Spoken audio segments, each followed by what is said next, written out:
And 6 Hispanic women are running for Congress down there, including my next guest. Almost 2/3 of our border is unsecure. You got to see it to believe it.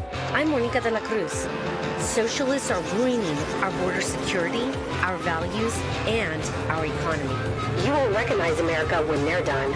In Congress, I'll end the catch and release and always support our Border Patrol and law enforcement. I'm Monica de la Cruz, and I approve this message, and together we'll finish what Trump started.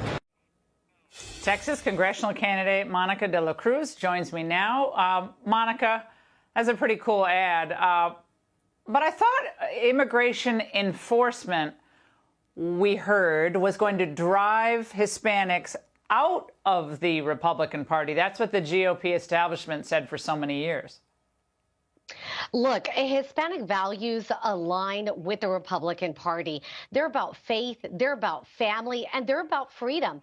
Just the other day, I was talking to a local citizen who's a Cuban American, and he says, we want the freedoms here in America. We fled socialist Cuba because we know socialism just does not work. And that's why Hispanics are moving towards the Republican Party. But on the border issue, obviously you're in the Rio Grande Valley. We've been in Del Rio reporting from there a couple of years ago, actually, when Trump was president. I sensed from the Hispanics that we were able to interview when I was there, some of them are second and third generation Mexicans who came here, raised families here, have small businesses here. They didn't like any of this illegal immigration. They thought it was destroying border communities. Is that part of what you are appealing to as well? You're absolutely right, Laura. Look, there are many people here who waited in line, sometimes for years, and paid their dues to come to America to live the American dream. So it's very frustrating. I have a constituent here that has been in line, is waiting patiently for 5 years to come in legally, and to see millions of people cross our border and get a free pass from the Biden administration is very upsetting to the people of Texas 15, but to Hispanics who did immigrate legally.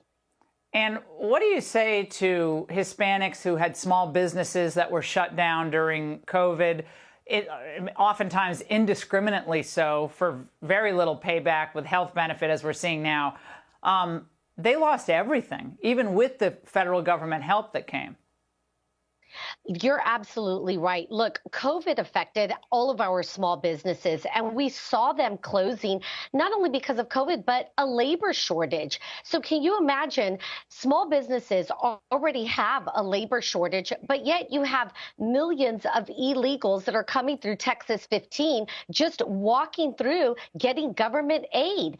Look, our small businesses have suffered through this border crisis. Our Border Patrol agents are understaffed. They need the assistance to help secure our borders, and they're just simply not getting the resources that they need to keep American communities safe. Monica, we're going to be watching your race really closely. We wish you the best of luck. I think we're going to see a lot more of you. Thank you so much.